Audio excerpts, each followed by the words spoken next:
आज हम लोग पढ़ने वाले हैं साल 2021 में जो बिहार बोर्ड अपने तरफ से सोशल साइंस का मॉडल पेपर जारी किया था, उसका एक एक ऑब्जेक्टिव क्वेश्चन देखने वाले हैं लोग। ऑब्जेक्टिव क्वेश्चन के बाद सभी सब्जेक्टिव क्वेश्चन भी मैं आपको दिखा दूंगा। वो सारे सब्जेक्टिव क्वेश्चन आपको पहले से याद है, आप सभी लोग जानते हैं। ठीक है, चलिए शुरू करते हैं। और हाँ, जैसा कि मैंने कल बोला था, 2020 वाले मॉडल पेपर में भी आप लोग कर रहे थे। जिसका आंसर आपको पता हुआ बताइए, अगर गलती टिके हैं तो सुधार लीजिएगा, मैं सही कर दूंगा। ठीक है, चलिए आ गया। याद कीजिए, तीसरा लेसन मैंने पढ़ाया था हिंद चीन में राष्ट्रवाद पढ़ाए थे, तो मैं 3 जगह का नाम आया था, वियतनाम, लाओस, कंबोडिया आया था ना। तो पहला क्वेश्चन देखिए कितना आसान है। हिंद चीन में कौन सा राष्ट्र शामिल नहीं है? क्वेश्चन क्या पूछा है? हिंद चीन में कौन सा राष्ट्र शामिल नहीं है? वियतनाम है, लाओस भी है, कंबोडिया भी है, चीन नहीं है। याद रखिएगा, ऑप्शन नंबर सी हो जाएगा। ठीक है सर, मैक्सिमम बच्चे जो नहीं पढ़ पाते हैं वो लोग हिंद चीन देख करके 3 टिक नहीं करेंगे, दूसरा टिक करके चले जाएंगे। याद रखिएगा। अगला क्वेश्चन, वाह वाह वाह वाह, वियना कांग्रेस, ये सब पूछने वाला क्वेश्चन है जी। 1815 बताइए, सेफ्टी लैंप का आविष्कार 1815। आसान है। चलिए अगला क्वेश्चन बताइए। यह भी क्वेश्चन बहुत बार पूछा है, सुनिएगा। भारत में गदर पार्टी की स्थापना किसने की? ऑप्शन से याद रखिएगा। अगर ऑप्शन में गुरदयाल दिया है, ध्यान सुनिएगा, तो ना गुरदयाल जी के संग नहीं जाना है, हरदयाल जी के संग जाना है। ठीक है, तो कौन हो जाएंगे? लाला हरदयाल, ऑप्शन नंबर सी हो जाएगा। ठीक है सर, चलिए आगे बढ़ते हैं। द्वितीय महायुद्ध के बाद यूरोप में किस संस्था का उदय आर्थिक दुष्प्रभावों को समाप्त करने के लिए हुआ था? ध्यान से सुनिएगा सर।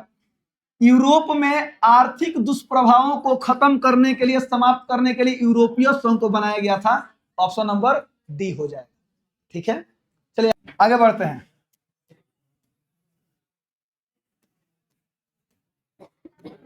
हाँ, नरोत्तम सिन्हानुक जो नाम आएगा ना, वो हिंद चीन में राष्ट्रवाद के चैप्टर में आपको कंबोडिया में दिखाई देंगे। याद रखिएगा, नरोत्तम सिन्हानुक किस देश के शासक थे? कंबोडिया के शासक थे। ऑप्शन नंबर डी हो जाएगा। ठीक है, अगला क्वेश्चन देखिए, क्वेश्चन नंबर 6। हाँ, ये बहुत इंपॉर्टेंट क्वेश्चन। वाष्प चालित इंजन का आविष्कार किसने किया था? तो जॉर्ज स्टीफेंसन ने किया था। ऑप्शन नंबर सी हो जाएगा। ये सभी चीजें आपको याद करनी पड़ेगी, याद रखिएगा। ठीक है, चलिए आगे बढ़ते हैं। Tata iron and steel company Jamshedpur 1960, Tata ji, Jamshed ji Tata, option number B याद रहेगा। चलिए, गोलघर कहां स्थित है? कहां है? पटना में है। ऑप्शन नंबर बी हो जाएगा। चलिए, किस अमेरिकी राष्ट्रपति ने न्यू डील, तो मैंने बताया था, याद कीजिए, रूजवेल्ट का नाम याद रखिए। कौन? रूजवेल्ट। याद आ रहा है? तो कौन थे जिन्होंने न्यू डील को लागू किया था? F D Roosevelt, option number B हो जाएगा। ठीक है, अगला क्वेश्चन है, नेपोलियन संहिता 1804 में लागू हुई थी। याद रखिएगा, नेपोलियन संहिता कब लागू हुई थी? 1804 में लागू हुई थी। ऑप्शन नंबर डी हो जाएगा। आसान है।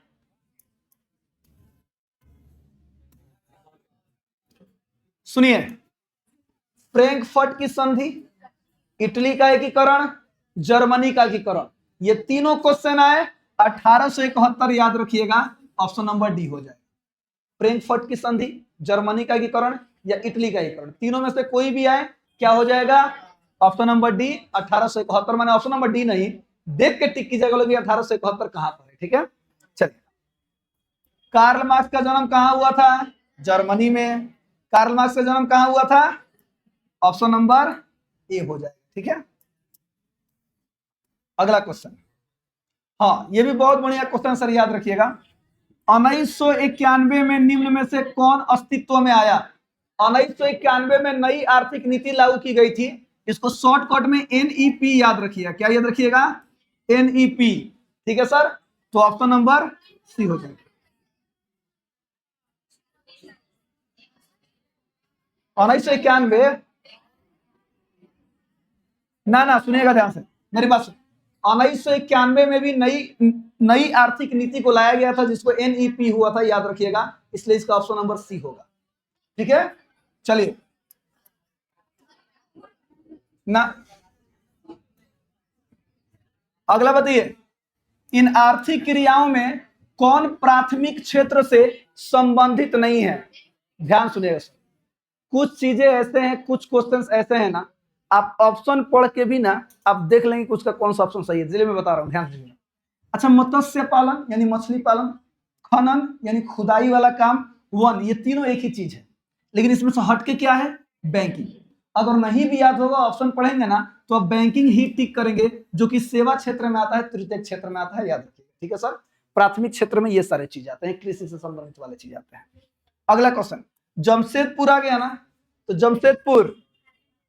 जमशेदपुर टाटा जी, दुर्गापुर, भिलाई और सलेम किस उद्योग केंद्र, माने किस उद्योग के केंद्र हैं? बताइए। सीमेंट, चीनी की आयरन और स्टील, आयरन और स्टील ऑप्शन नंबर सी हो जाएगा, इस्पात होगा तो भी कोई दिक्कत नहीं है। चलिए, प्रति व्यक्ति आय का आशय है। अच्छा, प्रति व्यक्ति आय से केवल अनुमान लगाया जाता है, एक औसत आय निकाला जाता है कि लगभग प्रत्येक व्यक्ति का आय इतना हो सकता है, ध्यान से सुनिएगा, इसलिए ये औसत आय है, ऑप्शन नंबर बी हो जाएगा। ठीक है, अगला बताइए, राष्ट्रीय विकास परिषद का गठन कब हुआ था? 1952 में हुआ था। जी हाँ सर, राष्ट्रीय विकास परिषद का गठन कब हुआ था? 1952, याद रखिएगा, ऑप्शन नंबर सी हो जाएगा। बहुत बढ़िया। बांग्लादेश की मुद्रा क्या है? ये कल भी आया था, टाका, कोथे टाका हो बे, टाका। ठीक है, ऑप्शन नंबर डी हो जाएगा। अगला क्वेश्चन, हाँ इसको याद करो सर, राष्ट्रीय आय का अर्थ क्या है? सरकार की आय नहीं, सरकार की आय राष्ट्रीय आय नहीं होती है। पारिवारिक आय बिल्कुल नहीं सर। सार्वजनिक उपक्रमों की आय नहीं सर। उत्पादन के साधनों की आय, यानी कि एक वर्ष में उत्पादन से कितने ज्यादा आय अर्जित हुआ है, यही राष्ट्रीय आय में गिना जाता है, याद रखिएगा, ऑप्शन नंबर डी हो जाएगा। ठीक है, चलिए अगला क्वेश्चन, भारत में उपभोक्ता संरक्षण 1986 में लागू हुआ, 1986, याद रखिएगा। जी हाँ, हम 1800 बोल रहे थे, सुनिएगा, भारत में उपभोक्ता संरक्षण कानून कब लागू हुआ था? 1986, 1986, ऑप्शन नंबर बी हो जाएगा। अगला बताइए, हाँ, भूमि विकास बैंक द्वारा किस प्रकार का ऋण प्रदान किया जाता है? याद रखिएगा, है इनमें सभी कहो ना, भूमि विकास के द्वारा दीर्घकालीन ऋण प्रदान किया जाता है, याद रखिएगा। सुनाई दिया, पूंजी बाजार के द्वारा भी दीर्घकालीन लोन प्राप्त किया जाता है। सुनिए, मुद्रा बाजार के द्वारा अल्पकालीन ऋण प्रदान किया जाता है, याद रखिएगा। ठीक है, चलिए आगे बढ़ते हैं। भारत में किस प्रकार की आर्थिक प्रणाली पाई जाती है? ये तो सभी लोग जानते हैं सर, मिश्रित अर्थव्यवस्था हमारे यहाँ पाई जाती है, ऑप्शन नंबर सी हो जाएगा। देखिए, नागार्जुन सागर परियोजना संबंधित है कृष्णा नदी पे बनाया गया, याद रखिएगा, ऑप्शन नंबर डी हो जाएगा। ज्योग्राफी का क्वेश्चन है। ठीक है, चलिए याद रहेगा, नागार्जुन सागर परियोजना किससे संबंधित है? कृष्णा नदी। अगला बताइए, हाँ ये भी बहुत बढ़िया क्वेश्चन है सर। 26 दिसंबर 2004 को विश्व का कौन सा भाग सुनामी से प्रभावित हुआ था? तो अपने बंगाल की खाड़ी, याद रखिएगा, यहाँ माने सुनामी यहाँ पर बहुत बिजोड़ाया था, ऑप्शन नंबर डी हो जाएगा। ठीक है, चलिए अगला क्वेश्चन। अब इस टाइप का क्वेश्चन नहीं पूछा जाएगा, अब बेफिक्र रहिएगा। ठीक है सर, अब इन सारी चीजों की बहुत ज्यादा व्यवस्थाएं हो गई हैं, लेकिन इनमें से एक ऑप्शन जो है, जो पूरा सटीक है, मैं बता रहा हूं वो क्या है। सामान्य संचार व्यवस्था के बाधित होने का मुख्य कारण क्या है? आज के समय में सुनिएगा ध्यान से सर, संचार टावरों की दूरी में कमी नहीं है सर, बहुत ज्यादा टावर भरे पड़े, छत पर, खेत में, सब जगह तर लोग टावर देखें। ठीक है, टावरों की ऊंचाई में भी कमी नहीं है। बस अच्छा बताइएगा सर, छत पे लोग टावर क्यों लगाते हैं? कंपनी ने ऐसा क्यों सोचा? उसको बड़ा लाभ है। पूछिए कैसे लाभ है? एक तो उसको पहले कम ऊंचा तक उसको सेट करना होगा। 3 तला तो ऑलरेडी घर बन चुका है, 3 तला तो घर बन चुका है, 3 तला उसको के नीचे पूरा बेस बनाना पड़ेगा नहीं ना। उसके बदले में उस घर वाले को टावर वाले महीना भी देते हैं, पैसा भी मिलता है, याद रखिएगा। लेकिन टावर से बहुत ज्यादा हानि भी है, वहां पर जो लोग रहते हैं सोते हैं, उनको याद रखिए। समझ में आया? चलिए, तो टावरों की ऊंचाई में कमी नहीं है। हाँ, केबल का टूट जाना ये पता है किससे संबंधित है? प्राकृतिक आपदा से संबंधित है। प्राकृतिक आपदा का मतलब होता है, तो मान लीजिए जब तेज हवाएं बहने लगे, बात समझिए, बाढ़ आ जाए, भूकंप आ जाए, तार टूटने से सर सारी संचार व्यवस्था कब अभी ना है, जब भूकंप आता है ना, देखिएगा तुरंत सारे मोबाइल के टावर बंद हो जाता है, फोन लगना काम नहीं करेगा, याद रखिएगा, समझ लीजिए। चलिए, तो ऑप्शन नंबर ए इसका सही है। अगला क्वेश्चन, बाढ़ से क्षति तो सर सबको पहुंचती है, फसलों को भी पहुंचती है, पशुओं को भी पहुंचती है, भवनों को भी पहुंचती है, उपरोक्त सभी को ऑप्शन नंबर डी हो जाएगा। ठीक है, अगला क्वेश्चन, हाँ, स्वर्णिम चतुर्भुज संबंधित है। स्वर्णिम चतुर्भुज सड़क मार्ग से संबंधित है, ये एक परियोजना है, सड़क परियोजना है, जिसका उद्देश्य क्या है सर? तो 4 बड़े महानगर दिल्ली, मुंबई, चेन्नई, कोलकाता, 4 महानगर को जोड़ना है, याद रखिएगा। ठीक है सर, वही है, सड़क मार्गों से संबंधित है स्वर्णिम चतुर्भुज। हेलो, स्वर्णिम चतुर्भुज, स्वर्णिम माने सड़क, सड़क। ठीक है, अगला बताइए, बाढ़ के समय लोगों को कहां जाना चाहिए? बताइए, गांव के बाहर? गांव के बाहर जब पानी ना रही, खेतों में? खेत में तो जाएंगे पड़ी है, तो माने खेतों में नहीं जा सकते हैं, सड़क है ना, उस समय सड़क काम करेगा, बांध है ना, बांध काम करेगा, बांध पे जाएंगे हम लोग, ऊंचे बांध पे। अब बांध भी नहीं होगा तो गाछ पे चढ़ जाएंगे,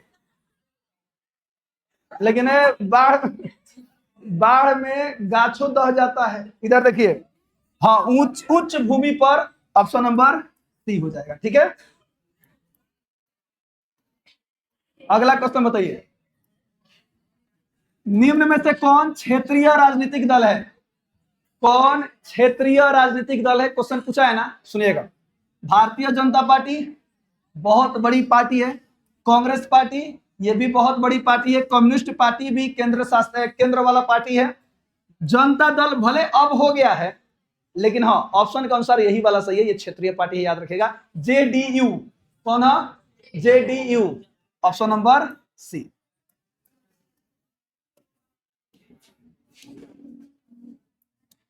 चलिए, एक मैं क्वेश्चन बता रहा हूं, याद रखिएगा, सुनिएगा। पंचायत के चुनाव कौन करवाता है? जहां भी चुनाव आए ना, वहां पे चुनाव आयोग, याद रखिएगा। क्या याद रखिएगा? कोई भी चुनाव आयोग के द्वारा ही किया जाता है, याद रखिएगा। केंद्र सरकार, जिला परिषद, राज्य सरकार, राज्य चुनाव आयोग, ऑप्शन नंबर सी। ठीक है, याद रखिएगा।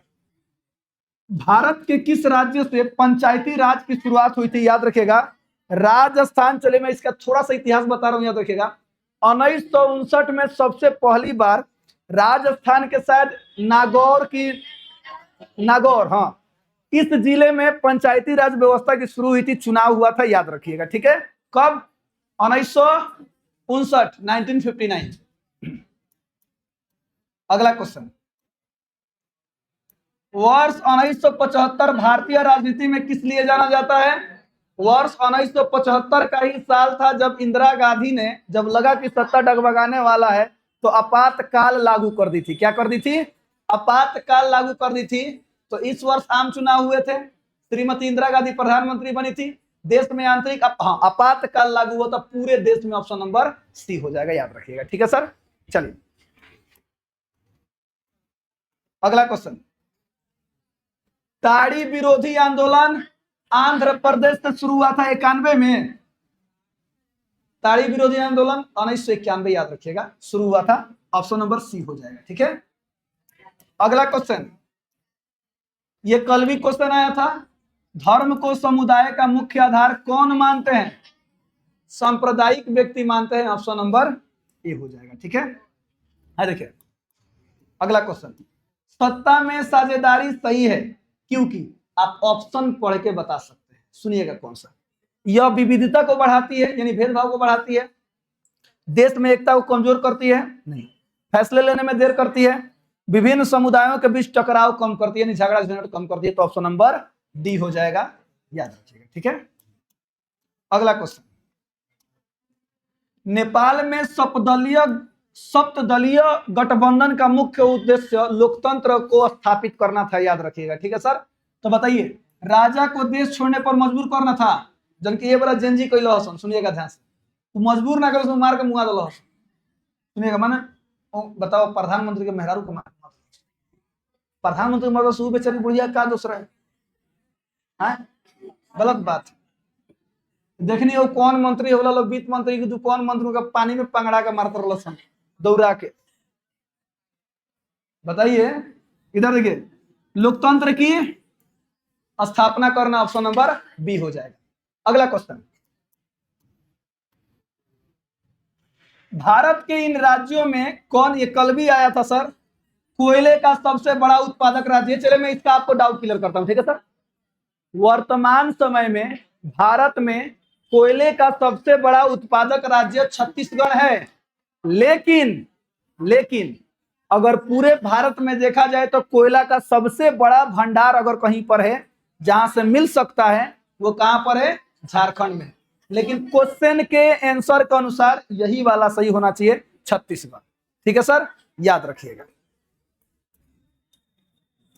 चलिए बताइए, सौर ऊर्जा के उत्पादन के लिए सर्वाधिक उपयुक्त राज्य, राजस्थान। भाई ये भी सोचने वाला बात है, खाली घामे लोग दूर दूर ले, याद रखिएगा। है बताइए, बिहार की पहली नदी घाटी परियोजना कौन सी है, सोन नदी घाटी परियोजना। मैक्सिमम लोग कोसी टिक करके आता है गधा सब।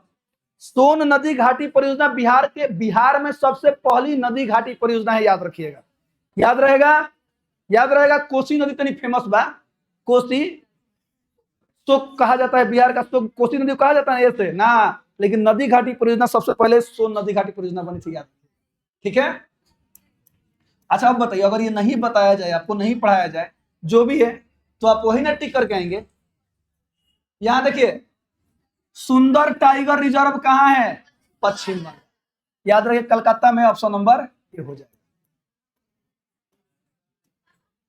भारत में सबसे, ये कल आया था, उल्टा क्वेश्चन पूछा है। ठीक है सर, महानदी पर कौन सा बांध है, महानदी पे कौन सा बांध है, हीराकुंड बांध है, जो पूरा भारत का सबसे बड़ा क्या है, बांध है, याद रखिएगा। ऑप्शन नंबर सी हो जाएगा। तो भारत का सबसे लंबा बांध कौन सा है, हीराकुंड बांध। किस नदी पे बना है, महानदी पे बना है, याद रखिएगा। ऑप्शन नंबर सी हो जाएगा, गलती नहीं करना। चलो क्वेश्चन का जवाब दीजिए, भारत का सबसे बड़ा बांध बताइए, कौन, हीराकुंड बांध। किस नदी पे बना है, कल क्वेश्चन कौन सा था, किस नदी पे हीराकुंड बांध बना है। आज देखिए क्वेश्चन ऐसे पूछा है, इसलिए सब चीज आपको याद होना बहुत जरूरी है। ठीक है, अगला क्वेश्चन, कौन प्राथमिक ऊर्जा का उदाहरण नहीं है, ध्यान से सुनिए। इसका आंसर भी आप ऑप्शन पढ़ के आसानी से बता सकते हैं। मैं बताऊंगा सर प्राथमिक ऊर्जा क्या होता है, लेकिन ऑप्शन पढ़ते हैं। ठीक है, आप देखिए, कोयला, पेट्रोलियम, प्राकृतिक गैस, ये तीनों हमें प्रकृति से प्राप्त होते हैं, लेकिन विद्युत हम लोग बनाते हैं, इलेक्ट्रिसिटी हम लोग बनाते हैं। तो ये क्या है सर, ये चारों में एक भिन्न है, तो ऑप्शन नंबर बी हो जाएगा। लेकिन याद रखिएगा सर, प्राथमिक ऊर्जा वो होते हैं जो प्रकृति से सीधे मिल जाते हैं, जो प्रकृति से सीधे प्राप्त हो जाते हैं। कोयला प्रकृति से मिलता है, पेट्रोलियम प्रकृति से मिलता है, प्राकृतिक गैस प्रकृति से मिलता है। तो ये सभी क्या है सर, प्राथमिक ऊर्जा के स्रोत हैं। और सुनिए, अद्वितीयक ऊर्जा के स्रोत वो होते हैं जो किसी के माध्यम से बनाए जाते हैं। मान लीजिए बिजली है, तो बिजली बनाने के लिए देखिए लोग पवन ऊर्जा का प्रयोग करते हैं, हाँ, तो बिजली हम लोग बनाते हैं ना जी। हाँ, याद, लाइनिया वाला बिजली जो नहीं, लाइनिया नहीं चल रहा है सर, उस बिजली की मैं बात कर रहा हूं। तो ऑप्शन नंबर बी हो जाएगा। चलो इधर देखिए, पूर्व मध्य रेलवे, पूर्व पूछा है ना सर, पूर्व मध्य रेलवे का मुख्यालय हाजीपुर में है, याद रखिएगा। चलिए एक और क्वेश्चन मैं बता रहा हूं, म से मध्य और म से मुंबई, अगर खाली पूछ दे कि मध्य रेलवे का मुख्यालय कहां है, तो मुंबई में है, याद रखिए। ये दो क्वेश्चन बहुत इंपॉर्टेंट है, याद कर ले। ठीक है, पूर्व मध्य रेलवे कहां, हाजीपुर, मध्य रेलवे मुंबई। ठीक है, चल अगला क्वेश्चन, ये भी सब क्वेश्चन एग्जाम में पूछता है, बताइए, ये सब पूछना चाहिए।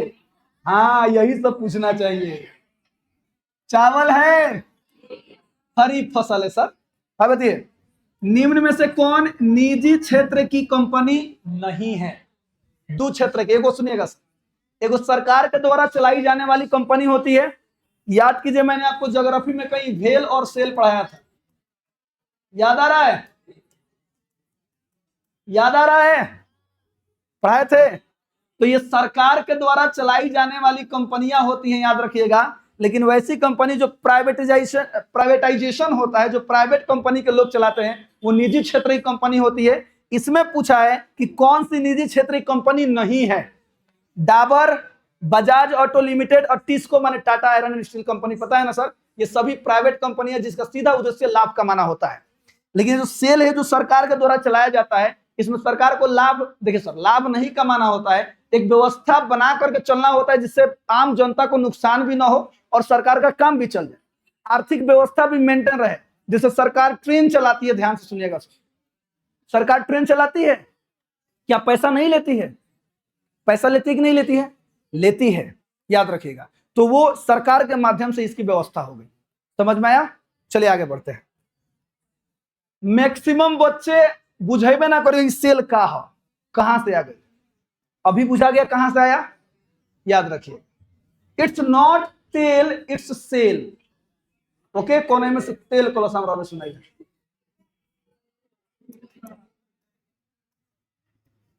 चलिए, कौन खनिज कोडरमा, कोडरमा जिला में अभरक सबसे ज्यादा मिलता है? याद रखिएगा, ऑप्शन नंबर बी हो जाए। कोडरमा में सबसे ज्यादा क्या मिलता है? कोडरमा जगह का नाम है, कोडरमा जिला है, अभरक मिलता है सबसे ज्यादा। अगला बताइए। हाँ, इसके बारे में आपको बताने जा रहा हूं, ध्यान से सुनिएगा कुछ बातें। ऑपरेशन फ्लड का दूसरा नाम क्या है? तो याद रखिएगा, श्वेत क्रांति। श्वेत क्रांति जो है ना, वो डेयरी उत्पाद से संबंधित है। डेयरी यानी दूध से संबंधित जो बिजनेस होता है उससे है। याद रखिएगा, इसी क्रांति ने पूरी दुनिया में भारत को नंबर 1 दूध उत्पादक देश बना दिया था। कौन सी क्रांति ने? श्वेत क्रांति ने। एक और क्वेश्चन आप एग्जाम में पूछता है कि श्वेत क्रांति जो है वो किस क्षेत्र से संबंधित है? तो प्राथमिक क्षेत्र से संबंधित है, याद रखिएगा, क्योंकि सुनिए, कृषि से संबंधित है दूध वाला कार्य, इसलिए प्राथमिक क्षेत्र में आता है, ये भी याद रखिएगा। ठीक है, शायद ये क्वेश्चन मैंने इसमें देखा भी, आगे आपको मिलेगा। यहां देखिए, लीची के उत्पादन के लिए बिहार का कौन से 2 जिले, एगो याद रही दूसरा बन रही, मुजफ्फरपुर के लीची, दोनों अपना यहाँ गावल गई, खूब बढ़िया बढ़िया। यहाँ देखिए, ऑप्शन नंबर डी हो जाएगा, ऑप्शन नंबर डी, मुजफ्फरपुर और वैशाली। हाय बताइए, आय तथा उपभोग के अंतर को बचत कहते हैं। आय तथा उपभोग का अंतर क्या कहलाता है? बचत कहलाता है। बहुत बढ़िया। अगला बताइए, इनमें से कौन व्यापारिक बैंक की जमा प्रकार नहीं है? चलिए, खूब बढ़िया से इसको समझा रहे हैं, याद रखिए, ध्यान सुनिएगा सर। कोई भी व्यक्ति, मैं आपको बताया था, आपके पास 2 तरह का पैसा होता है। एक जो आपका स्वयं का पैसा है, एक जो कि आप लोन लिए हैं, कर्ज लिए हैं, वो आपका पैसा नहीं है, वो बैंक का पैसा, आपको किसी भी तरह से चुका देना है। ठीक है सर, ध्यान से सुनिएगा। आइए समझते हैं। अच्छा, जो अस्थाई जमा हम करते हैं, फिक्स डिपॉजिट करते हैं, वो किसका पैसा होता है? हमारा पैसा होता है। हम जब चाहें उसको निकाल लें, या फिर कुछ समय होता है उसके अंतराल में निकाल सकते हैं। अस्थाई जमा। चालू जमा क्या होता है? करंट खाता जो होता है, उसमें भी हमारा ही पैसा जितना है, 500 है तो 500 निकाल सकते हैं, 5 से 1 रुपया नहीं निकाल सकते हैं, याद रखिए, ध्यान से सुनिएगा सर। आवर्ती जमा जो हम लोग का खाता होता है, ध्यान से सुनिएगा, उसमें भी हम वही पैसा निकाल पाते हैं जो हमारा पैसा होता है। लेकिन अधिविकर्ष का मतलब होता है कि बैंक के द्वारा भी आपको कुछ पैसा दे दिया जाए। जिसका सबसे बेहतर उदाहरण है क्रेडिट कार्ड। क्रेडिट कार्ड के बारे में मैंने आपको बताया था, उस पर अलग से बैंक की तरफ से आपको पैसा दे दिया जाता है। आप जब चाहें उसमें से उतना, उसका लिमिट लगा दिया जाता है कि आप 1 लाख, चलिए 1 लाख का दे दिया गया, तो 1 लाख आप उसको यूज कर सकते हैं। लेकिन उसमें नियम होता है कि 45 दिन के अंदर आपको वो पैसा जमा करना होगा, याद रखिएगा। अगर जमा नहीं करिएगा तो खूब बढ़िया से ब्याज कोड़ता है। समझ में आया? तो अधिविकर्ष इसमें नहीं पूछा है, तो क्या हो जाएगा? अधिविकर्ष। इसमें हमारा पैसा है, हमारा पैसा है, हमारा पैसा है, यहां पर बैंक की तरफ से पैसा हमें मिल जाता है, इसलिए अधिविकर्ष होगा। याद रहेगा? बताइए इनमें से कौन व्यापारिक बैंक का जमा प्रकार नहीं है? अधिविकर्ष। ओके, आगे बढ़ते हैं। पूंजी बाजार आ गया, मैंने ऊपर भी इसके बारे में चर्चा किया था। पूंजी बाजार में किस प्रकार के ऋणों का लेन देन होता है? मैक्सिमम, बच्चे इसका टिक करेंगे ए और बी दोनों।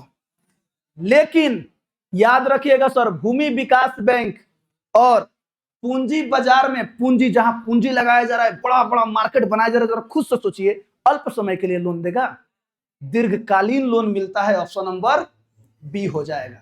अल्पकाल का लोन जो मिलता है खाली मुद्रा बाजार से मिल पाता है, जो हम लोग हैं, जीविका वाला साधन है, बैंक उंक दे देता है, बस बात खत्म। याद रखिएगा ऑप्शन नंबर बी हो जाएगा। याद रहेगा? कितने लोग ऑप्शन नंबर सी टिक किए हैं?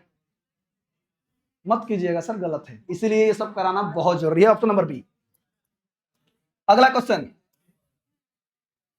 किसने कहा था कि ग्राहक हमारी दुकान में आने वाला सबसे महत्वपूर्ण व्यक्ति है, वह हम पर निर्भर नहीं है, हम उन पर निर्भर हैं? महात्मा गांधी ने कहा था। ऑप्शन नंबर सी हो जाएगा। और यह बात आपको हर एक बैंक में टंगा हुआ मिल जाएगा, याद रखिएगा। समझ में आया? तो आप लोग हमारे यहाँ आए हैं, हम आप पर आश्रित हैं, याद रखिएगा। आइए देखते हैं सर, बताइए। ये भी बहुत बढ़िया क्वेश्चन है सर, ऑप्शन देख करके आप इसको बता सकते हैं। चलिए पहले क्वेश्चन समझते हैं, ठीक है? क्वेश्चन पूछा है, इनमें से कौन गैर आर्थिक आधारभूत संरचना का घटक है? गैर आर्थिक अर्थात कहने का मतलब है जहां से पैसा कमाना उद्देश्य नहीं होता है। ध्यान से सुनिएगा सर। आइए देखते हैं। संचार व्यवस्था, टेलीकॉम, जितना सिम चल रहा है, तो क्या ये सभी कंपनियों का पैसा कमाना उद्देश्य नहीं है? सीधे लाभ कमाना उद्देश्य है, याद रखिए। वित्त, बैंकिंग सेवाएं, वहां भी सर लाभ कमाना उद्देश्य होता है। यातायात, हवाई जहाज उड़ा रहे हैं, चल सरकारी ट्रेन चला रही है, का पैसा नहीं ले रही है? ले रही है, लेकिन सरकार की तरफ से जो ये शिक्षा होता है ना, बिल्कुल निःशुल्क होता है, याद रखिएगा सर। सरकार की तरफ से शिक्षा क्या होता है? बिल्कुल निःशुल्क होता है। ठीक से सुनो, हम क्या कहेंगे, सरकार की तरफ से, सरकारी संस्था ना। हाँ, सरकारी स्कूल में फ्री में पढ़ाई होला। सरकार पैसा किनको देता है? मास्टर साहब लोग को। मास्टर साहब लोग कहते हैं, बताइए हम लोग फ्री में पढ़ा रहे हैं, फ्री में पढ़ा रहे हैं, शर्म आना चाहिए, ऐसा नहीं बोलना चाहिए सर। सही बता रहे सर, सबसे महंगा स्कूल अगर कोई है ना, रेप कब सोच, सरकारी स्कूल है सबसे महंगा स्कूल। ये बताइए, एगो स्कूल में 40 गो मास्टर आ गए हैं। एगो स्कूल में 40, भले मास्टर साहब को बैठे के जगह नहीं के लिए 40 गो मास्टर बालो, तो नहीं सोचो 40 गो मास्टर, एक आदमी का नॉर्मल सैलरी मिनिमम है बड़ा 40,000। कितना हजार? 40,000। 5वां के मास्टर कहता नहीं, 8वां के अलगे, तो एक औसत निकाल लिया जाए, चल 50,000 गुणे 50,000, 5 चौका 20, 0 4 गो, 1 2 3 4, इकाई दाई सैकड़ा हजार, 10,000, लाख, 10 लाख, 20 लाख तो खाली मास्टर साहब लोग को मिला था। एक महीना के एगो स्कूल में 20 लाख। अब लोग को लाख खुलल, आए मन में लड्डू फूटा? नहीं फूटा, तो हम फोड़ देंगे। अब जरा सोचिए, अब कोई मास्टर बोले कि यहाँ पे फ्री में पढ़ाई हो रहा है, कितना सर तुच्छ बात है, आप लोग सोच लीजिए। बाबू ये अलग है, ऊपर से हौ जन भोजनालय खुलल बा, खानावा जन बनला 8वां ले थरिया लेके एकदम पहुंच जा लोग। हम देखिए सर, 8वां ले हम बड़ी खाए हैं सर, ईमानदारी से बता रहे हैं सर। जी से हम लोग लड़ जाते थे, पतल दीजिए पतल, सरकार पैसा देता है यही ना, तो हम लोग को पतल भी मिल जाता था। ये समझ में आया? मास्टर साहब को सैलरी बुझा गई, आज के बाद फ्री में कहली तो कोई काम कीजिए, क्रिया खा कहो कि फ्री में पढ़ा। यहां देखिए, इनमें से ऊर्जा का गैर पारंपरिक स्रोत कौन है? हेलो, गैर पारंपरिक, अच्छे से सुनिएगा, ऑप्शन देखकर आप बना सकते हैं, मैं बोल रहा हूं ना। चले देखते हैं। हाँ, ज्वारीय ऊर्जा, कोयला, प्राकृतिक गैस, पेट्रोलियम, ये तीनों एक ही चीज हुआ। ज्वारीय ऊर्जा जो है ना, एक और क्वेश्चन याद कर लियो सर, ज्वारीय ऊर्जा नवीकरणीय संसाधन भी है, माने साधन है, याद रखिएगा, ठीक है सर, संसाधन नहीं कर सकते हैं, नवीकरणीय संसाधन साधन भी है, ये याद रखिएगा, ठीक है। कैसे? आपको पता है सर ज्वारीय ऊर्जा क्या होता है? हम संसाधन भी कह सकते हैं, कोई बात नहीं, क्योंकि ऊर्जा हमें दे रहा है, प्रदान कर रहे हैं ना। इसके बारे में हमने पढ़ा था एक बार कभी कि चंद्रमा से जो ऊर्जा मिलता है ना सर, चंद्रमा की ऊर्जा और समुद्र के सतह को मिला करके देख करके ज्वारीय ऊर्जा ऑटोमेटिक उत्पन्न होता है, याद रखिएगा सर। और इस चीज का अनुमान बहुत पहले लगाया जा चुका है और लगाया भी जाता है कि इस दिन ये चीज उत्पन्न होने वाला है, इसलिए यह नवीकरणीय इसको बोल सकते हैं, याद रखिएगा। तो ऑप्शन नंबर ए हो जाएगा, याद रहेगा सर। चलिए अगला क्वेश्चन, गोंडवाना समूह के कोयले का निर्माण कब हुआ था? अगर ये क्वेश्चन का आंसर भी अगर आप गलती, अच्छा सर ऐसा ही तो है।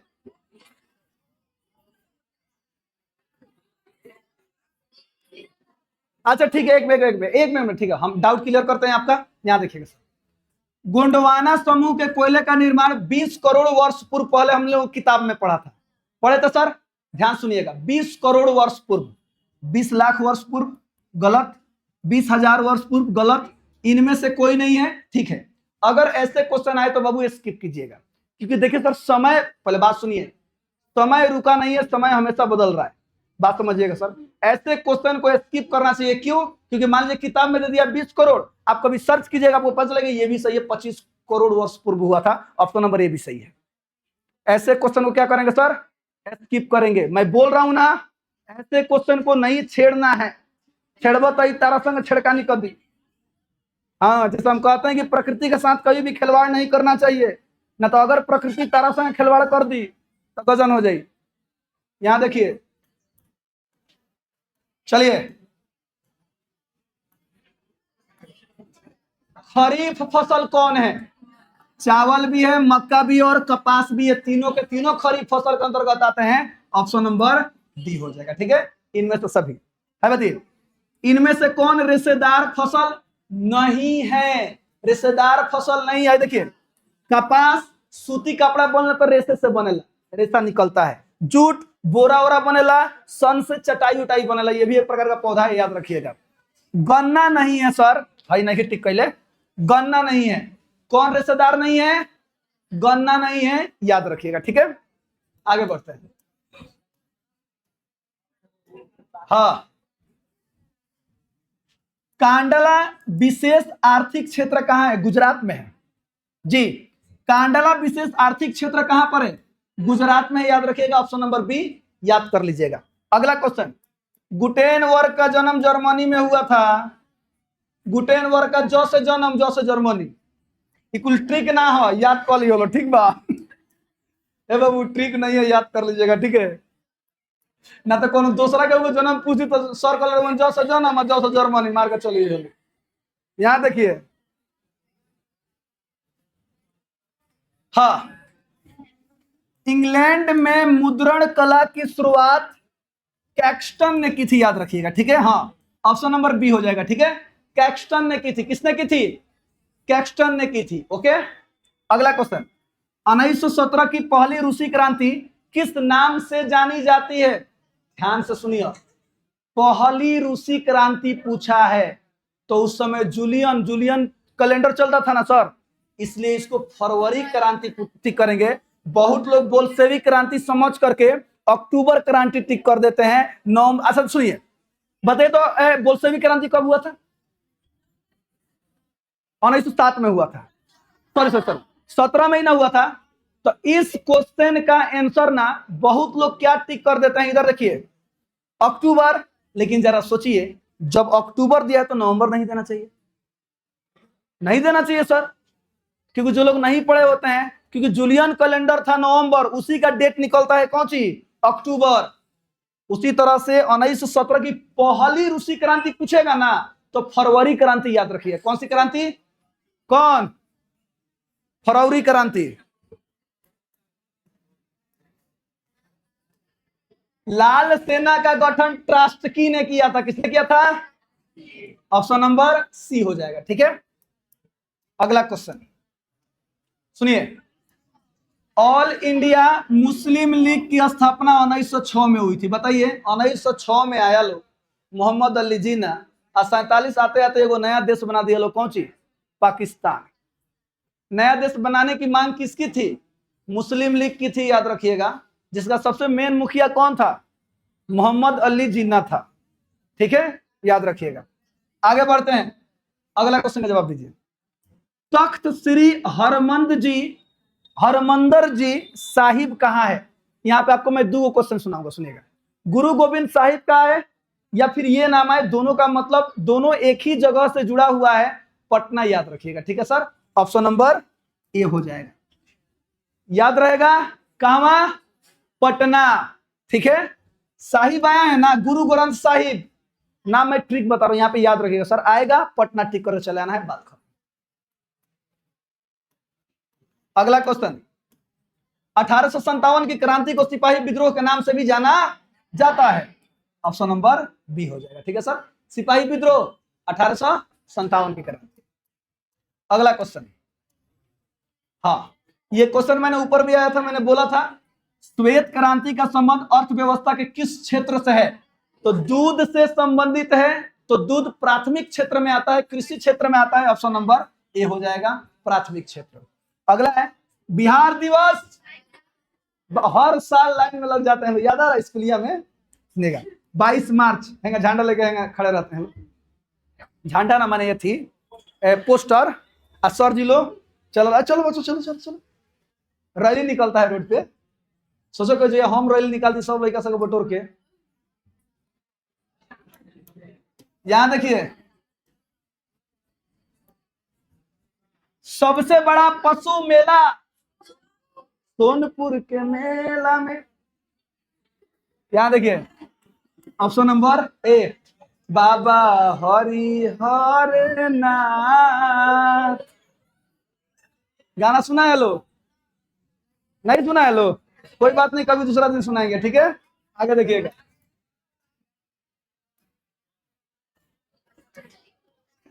सोनापुर में खेले होली। अरे भाई ये गाना गजब हाल है भाई, कितना बढ़िया गाना है, बाबा हरिहर नाथ। यहाँ पे एक ऑब्जेक्टिव पता चल गया, हरिहर नाथ आएगा तो कौन सा जगह टिक करेंगे? सोनपुर। कितना बढ़िया गाना है सर, वाह मजा आ जाता है। इन सभी गानों को कहते हैं फगुआ। क्या कहते हैं? फगुआ, जो आने वाला है फागुन महीने में आता है ना सर, वो वाला है, याद रखिएगा। ओकरा बाद आई चैत। हाँ सुनिए सुनिए, हाँ एमे ट्रिक बा, सासाराम में किस ऐतिहासिक शासक का मकबरा स्थित है? सौ से सासाराम, सौ से खोज लगने बड़े Sher Shah Suri, option number C हो जाएगा, आसान है। अगला क्वेश्चन बताइए।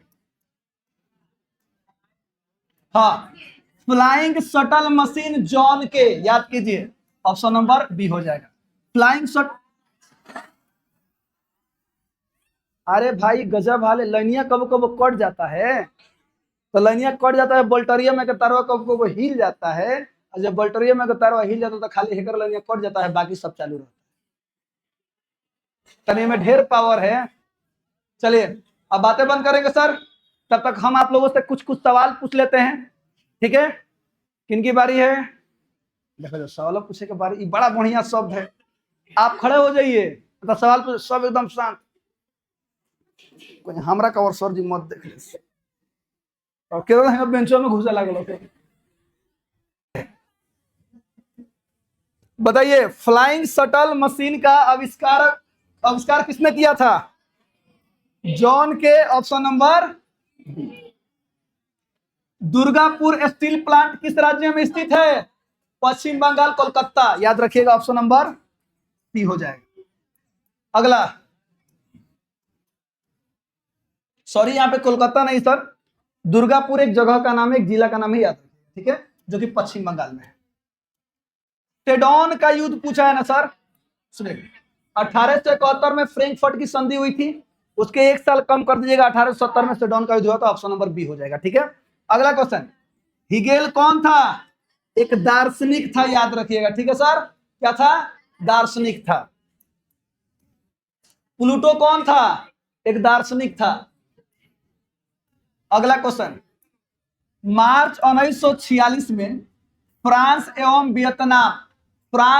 वियतनाम के बीच होने वाला समझौता हनोई समझौता के नाम से जाना जाता है, ऑप्शन नंबर बी हो जाएगा, यहां पर यह भी क्वेश्चन पूछ सकता है कि हनोई समझौता कब हुआ, मार्च 1946। हनोई समझौता किनके किनके बीच हुआ था, फ्रांस और वियतनाम के बीच हुआ था। यहाँ पे 3 गो ऑब्जेक्टिव है, याद कर लीजिएगा, ठीक है। चलिए आगे, अगला क्वेश्चन। 1905 बंगाल विभाजन कब हुआ था, 11 में, सॉरी निरस्त पूछा है सर। बंगाल विभाजन 1905 में हुआ था, लेकिन उसको माने कैंसिल कर दिया गया। कब, 1911 में। 1912 में बिहार से बंगाल अलग कर दिया गया था, याद रखिएगा, ठीक है सर। कब, 1912 में बिहार से बंगाल को अलग कर दिया गया था, नहीं तो पहले एक ही था। चलिए अगला बताइए। हाँ, इसको समझिएगा सर। किस भूकंपीय तरंग की गहनता सबसे कम होती है जो विनाशकारी को नापता है, पी तरंग। ऑप्शन नंबर ए हो जाएगा, ठीक है। चलिए, ये क्वेश्चन बहुत इंटरेस्टिंग है, याद रखिएगा सर। कुल जल का कितना प्रतिशत भाग महासागरों में है, समुद्र में है, याद रखिएगा सर 97%। मात्र 3% जल जो हम लोग नदी देखते हैं ना, गंगा यमुना सरस्वती, जितने भी नदी हैं, हम लोग जो भूमिगत पानी पी रहे हैं, इन सब जितने भी पानी है ना, मात्र पृथ्वी पर 3% है। बाकी 97% कहाँ है, समुद्र में है, जिसका कोई यूज नहीं है, याद रखिएगा। हम लोग 3% जल पे अपना जीवन व्यतीत कर रहे हैं। आगे बढ़ते हैं। इसलिए सर जल की कभी भी कमी नहीं होने वाली है। लोग कहते हैं ना कि भूमिगत जल खत्म हो जाएगा, सुनिए, तेरा मशीन आ गया, समुद्र का जल फिल्टर करके पी लो, बात खत्म। देखिए, बिहार के किस नदी पर नदी घाटी परियोजना नहीं है, सोन, गंडक और कोसी, इन तीनों पे बनाया जा चुका है। पुनपुन नदी पे नहीं है, ऑप्शन नंबर डी हो जाए। कौन नदी, पुनपुन, ठीक है। गेहूं फसल कौन सा है, रबी फसल है, ऑप्शन नंबर बी हो जाए। सबसे लास्ट क्वेश्चन, बलवंत राय मेहता समिति का संबंध पंचायती राज व्यवस्था से है, ऑप्शन नंबर बी हो जाएगा, ठीक है। तो साल 2021 का पूरा ऑब्जेक्टिव क्लियर होता है। आप लोग एक बार घर पे बनाएं, एक बार यहां पर सही गलत का फैसला हो गया। अब यहां से कभी भी क्वेश्चन पूछेगा ना, तो आपका नहीं छूटेगा। थोड़ा सब्जेक्टिव क्वेश्चन सभी लोग ध्यान से बस देख लीजिए, रोक रोक के पॉज करके पढ़ लीजिएगा लो, ठीक है। जैसे राष्ट्रवाद, वाह, राष्ट्रवाद को परिभाषित करें, देख रहे हैं ना, आप बेफिक्र रहिए। आप जैसा सोचते हैं ना, वैसा ही आसान आसान प्रश्न आपके एग्जाम में पूछा जाएगा, ठीक है। अभी राजनीतिक विज्ञान देख रहे हैं, क्वेश्चन दीर्घ उत्तरीय प्रश्न है। ये देखिए, अर्थव्यवस्था वाला, अर्थशास्त्र वाला दीर्घ उत्तरीय है, ठीक है। अब ये ज्योग्राफी वाला है दीर्घ उत्तरीय। अब लास्ट में आपदा प्रबंधन वाला आता है, देख सकते हैं, और भी है। चलिए, तो पूरा खत्म होता है, ठीक है। तो मिलते हैं कल फिर नए मॉडल पेपर के साथ, तब तक के लिए जय हिंद। हंसते रहे, मुस्कुराते रहे, गाते रहे, गुनगुनाते रहे और हमेशा खुश रहिए।